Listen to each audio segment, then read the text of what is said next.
Hello, hello. Chase the Traveler back in the house. Today, we're going to talk about something that confuses a lot of people. We're going to talk about how Japanese people talk to each other.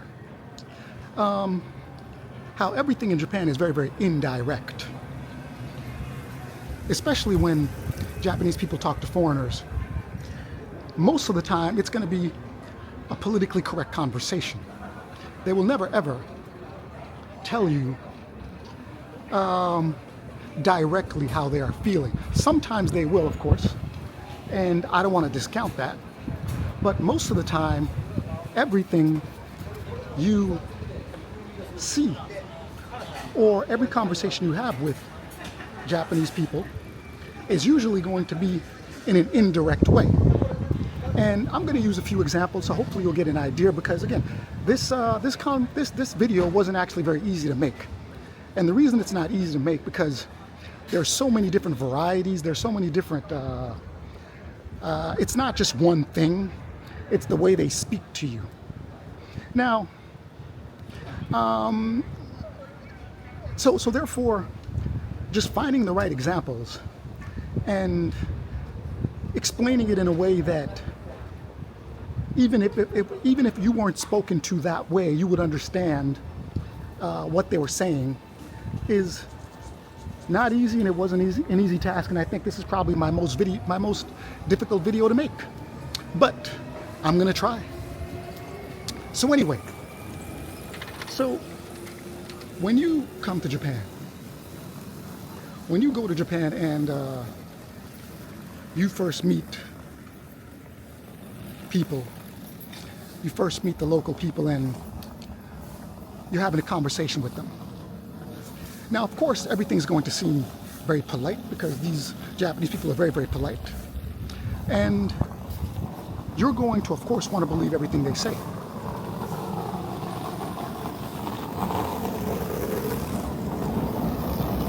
I'm not saying you shouldn't.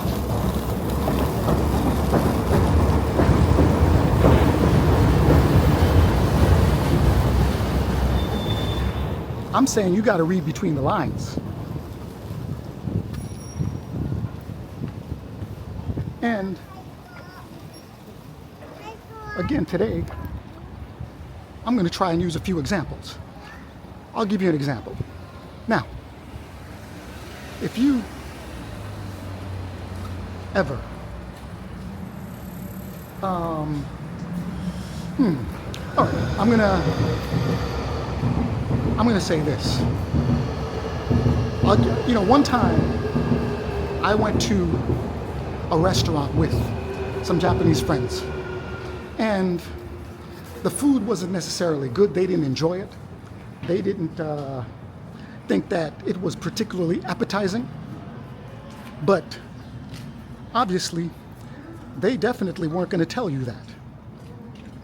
So instead of saying, oh, you know something, the food sucked, I didn't like it, the food is, I don't want to go back over here anymore, you would ask them, how's the food?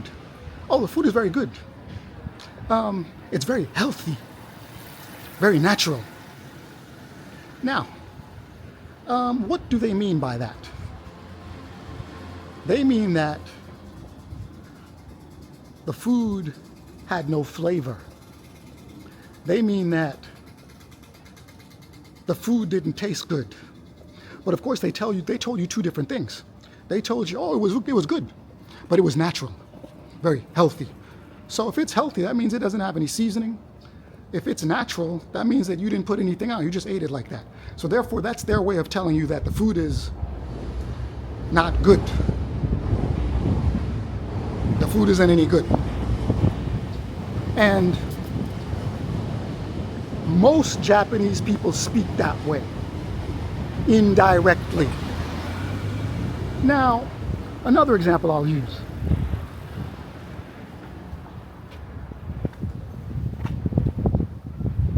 Now, you'll go up to, let's say, Japanese people don't like to wear perfume. Some do, but very, very few people like to do that. Certain countries, some people like to spray it on and whatever. Japanese people don't do that. Now, if you spray on perfume, again, I'm using an example, And you meet a Japanese friend, and as soon as you come up, they're like, I'm like, wow, man, that's really nice. You smell really good.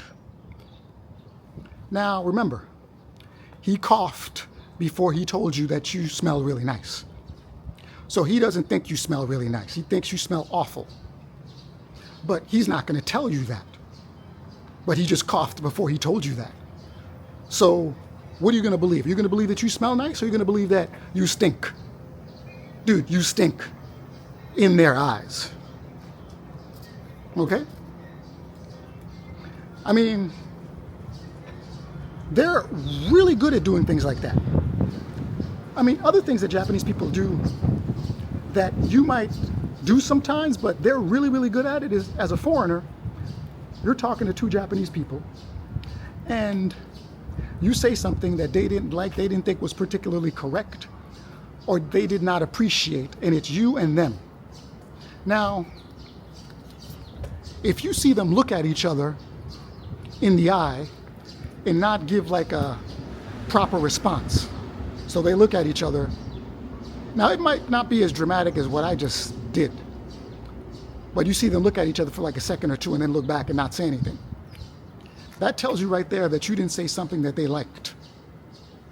It's that subtle.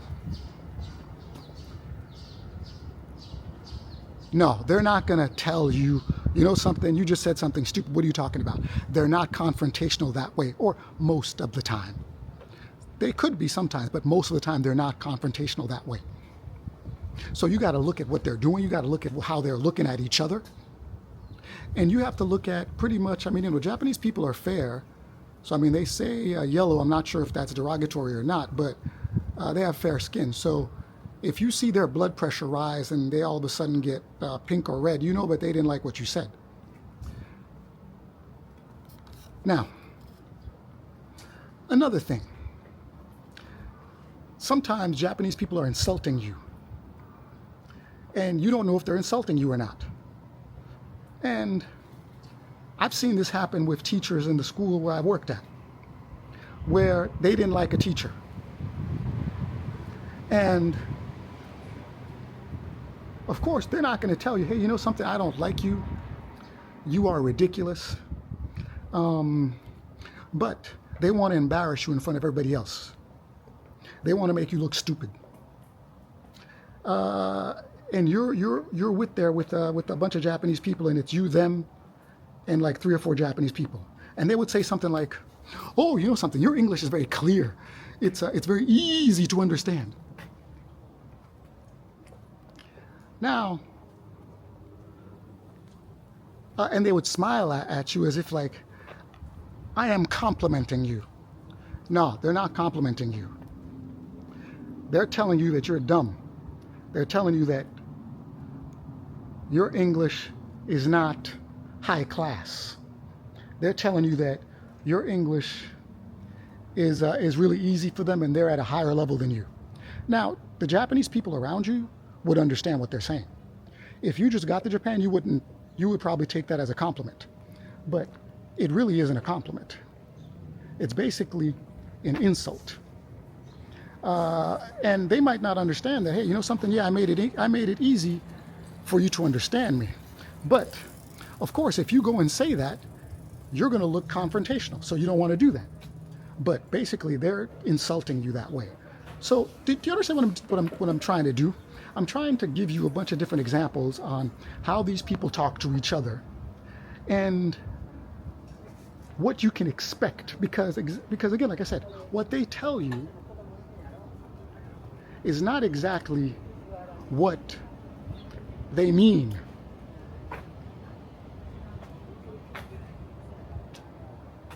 What they tell you is sometimes very different than what you just heard.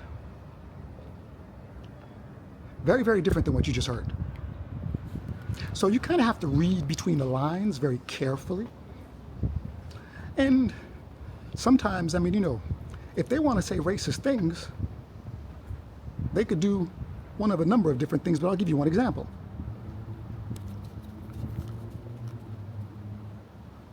I mean, you could walk into a room as a black person or as a person of color, Indian, black, or whatever, somebody who's got color, even Asians.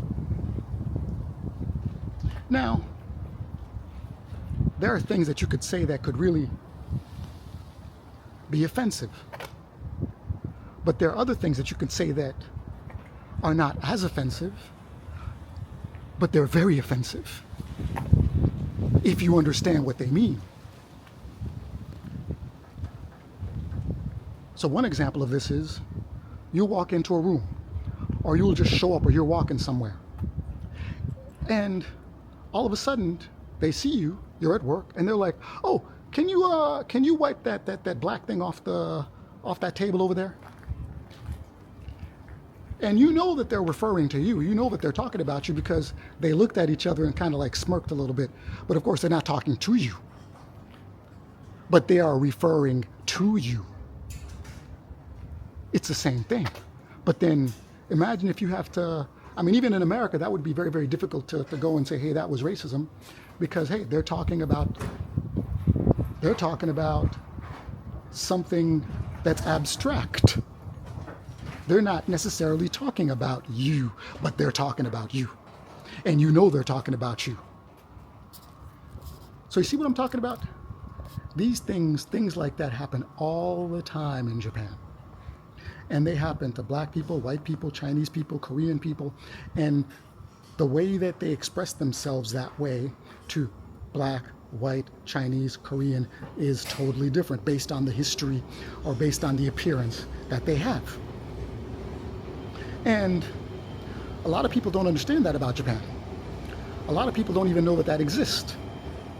And it might take a lot of people a while in Japan to finally understand how Japanese people communicate. But I would say to you that most Japanese people communicate that way. And you can't really listen to what they tell you directly.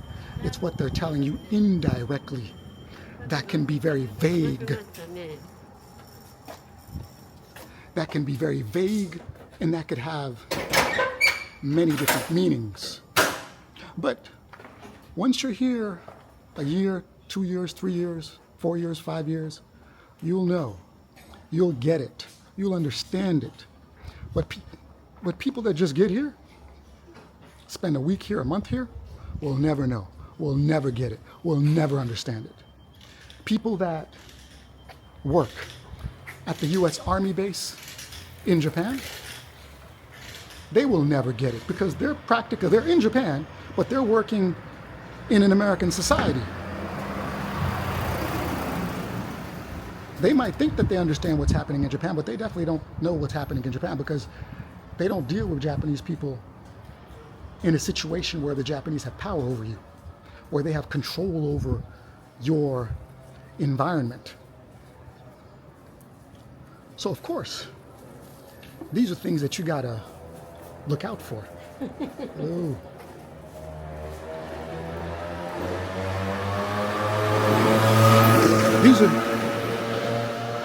These are things that you have to be aware of. Because again, these things are 98% of the culture in Japan. Maybe even 99%. And if you don't understand how Japanese people communicate, how they talk to each other, you will not understand Japan. And nowhere else will you see that but right here on this channel, Chase the Traveler. Nobody else will explain that to you but me.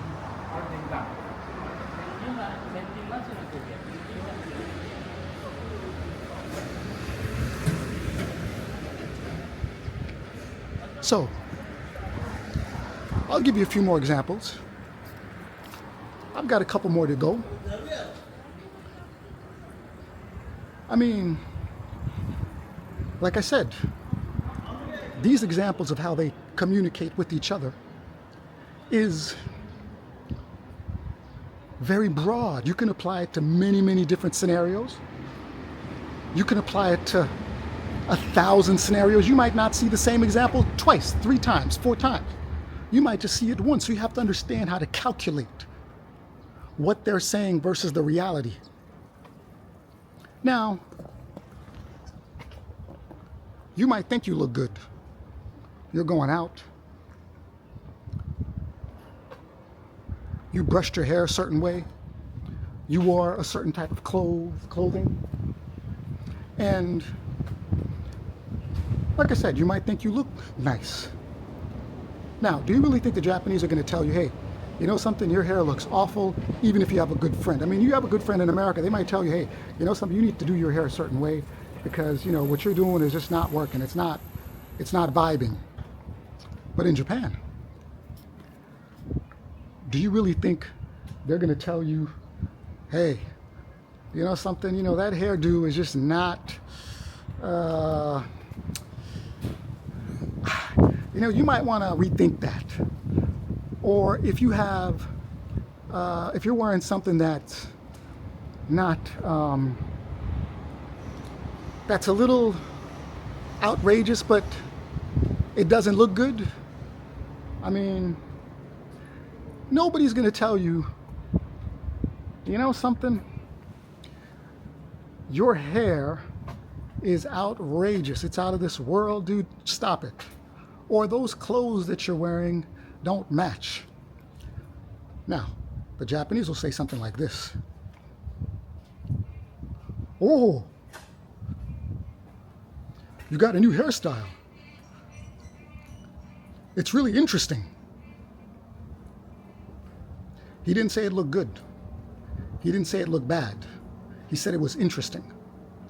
And when you say interesting, that could go either way. It looks very interesting. And he'll smile at you. He's not going to say to you, it looks interesting, and look at you like, He'll say it's interesting and smile at you. That alone just tells you right there that your hairdo is, you know, is crappy, messed up, whatever it is, you know, go back home and, you know, redo it again.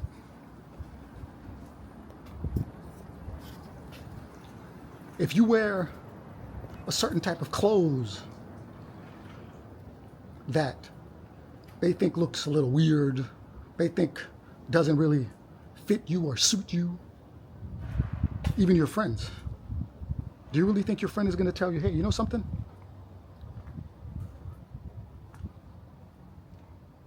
You know something? You need to do something different because that hairstyle that you have definitely is not. No, I'm sorry. The clothes that you're wearing don't look good. And you might want to rethink it.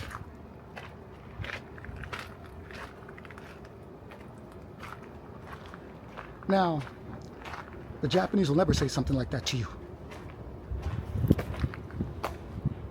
They might say something like this. Oh, your clothes are really flashy.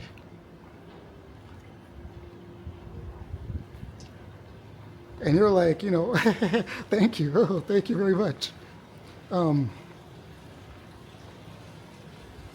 It stands out.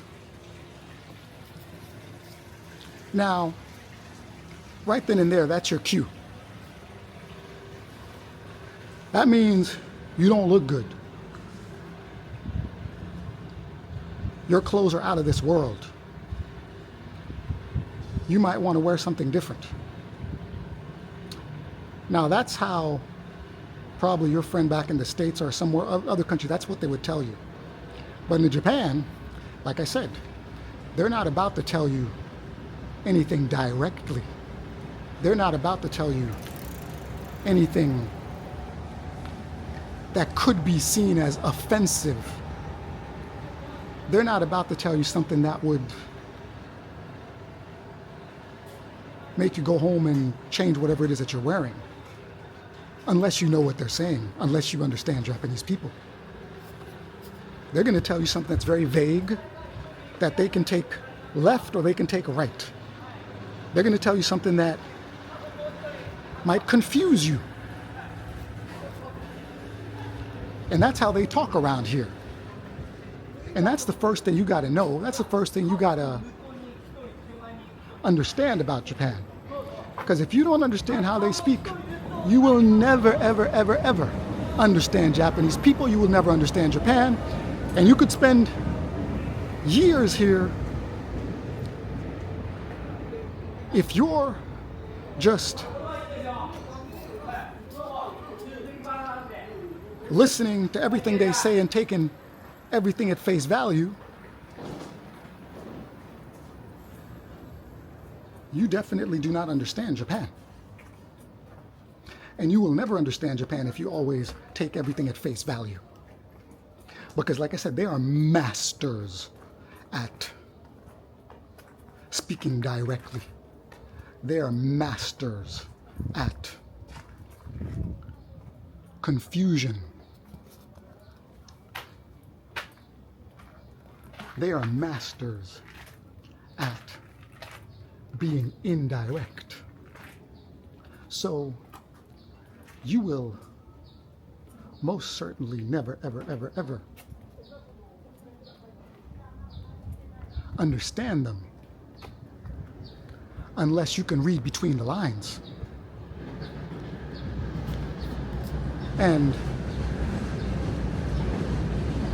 reading between the lines is essential if you are going to live in Japan. It's essential if you are going to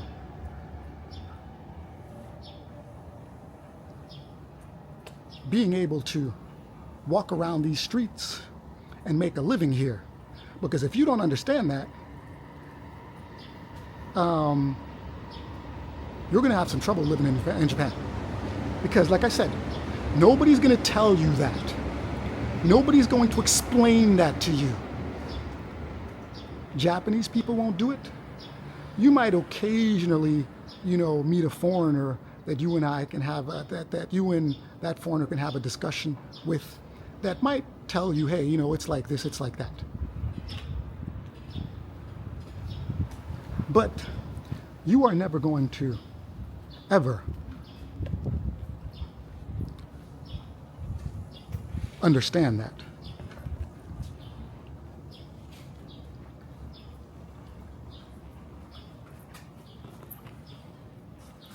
So I was kind of like, you always have to look behind you. So I thought maybe this guy was following me or, but he wasn't. He's just, I think he's probably had a little bit too much to drink or something. But